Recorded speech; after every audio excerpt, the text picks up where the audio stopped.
Hey coin collectors and history lovers! Welcome back to Old Charles, your home for fascinating coin stories from around the world. Today, we're diving deep into a coin that might just be hiding in your old change jar or tucked away in your grandparents' drawer, the United Kingdom 10 new pence coin from 1974. Is it rare? Is it valuable? And should you keep it or cash it in? Let's find out. The 10 new pence coin from 1974 was part of the UK's decimalisation process, which began in 1971. This was a major shift, moving from the old pounds, shillings, and pence to a simplified 100 pence system. Country, United Kingdom. Year, 1974. Denomination, 10 new pence. Metal, copper nickel, 75% copper, 25% nickel.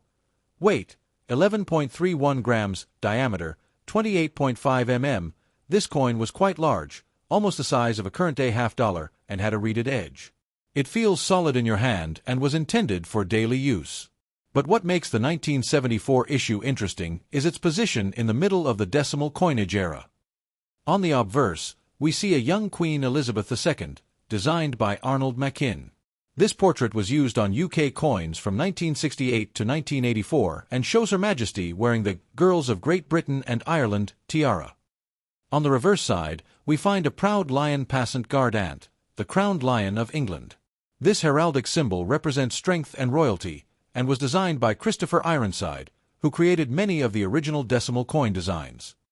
Now, was the 1974 10 new pence coin rare? Not exactly. That's a big number. These coins were mass-produced and saw heavy circulation across the UK throughout the 1970s and 1980s.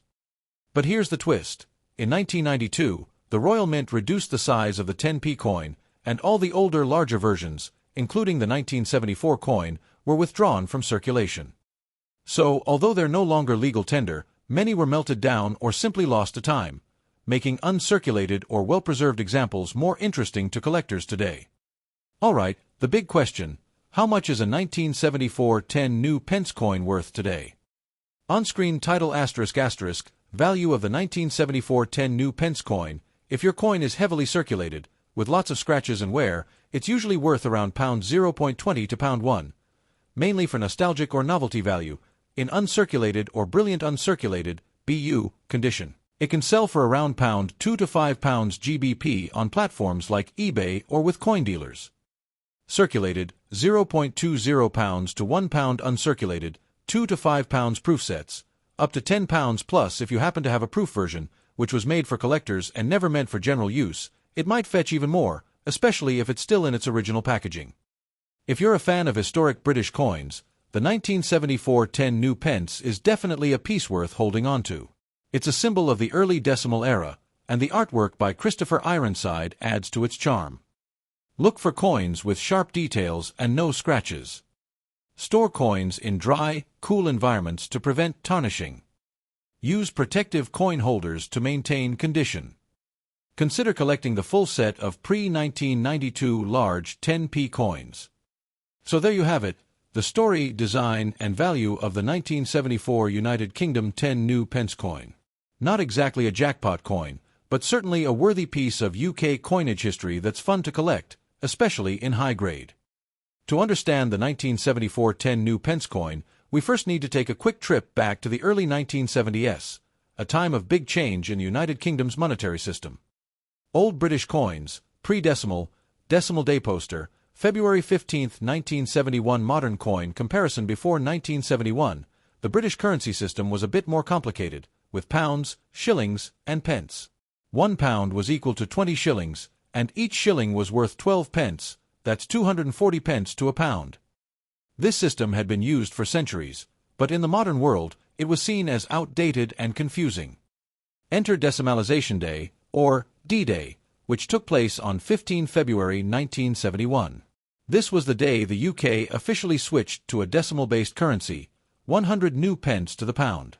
A simpler system for shops, banks, and the public. The 10 new pence coin was one of the original decimal coins introduced to replace the old florin, which had been worth 2 shillings or 1/10 of a pound. The design and size of the new 10p coin were based on the florin to help people adjust more easily. That's why the early 10p coins, including the 1974 version, were large and heavy, measuring 28.5 millimeters in diameter. From 1971 to 1992, these large-sized 10p coins were used daily across the UK. But by the early 1990s, they were seen as too bulky for everyday use. In 1992, the Royal Mint reduced the size of the 10p coin to the smaller version we recognize today, and the larger coins, including the 1974 issue, were demonetized and removed from circulation. When it comes to the 1974 10 new Pence coin, or any collectible coin, the most important factor after rarity is condition. A coin's grade can mean the difference between pocket change and a prized collectible. Poor, P***, very worn, details almost gone fine, F***, noticeable wear, some details remain very fine, VF**, moderate wear, strong design visible extremely fine, EF**, minor wear on high points brilliant uncirculated, BU**, shiny, lustrous, like new proof**, special collector coin, mirror-like finish. If your 1974 10p coin is heavily worn, scratched, or discolored, it likely falls into the fine or very fine category and is worth just a little above face value, around 20 pence to £1. But if it's in uncirculated or brilliant uncirculated condition, meaning it still has that original mint luster, no scratches, and sharp design details, then it can sell £4.2 to £5, depending on the buyer. Handle coins by the edges only and store them in plastic holders to protect their condition. Even better? If you own a proof version of the coin, these were specially made for collectors with extra shine and care. They could be worth even more, especially if they come in the original mint packaging.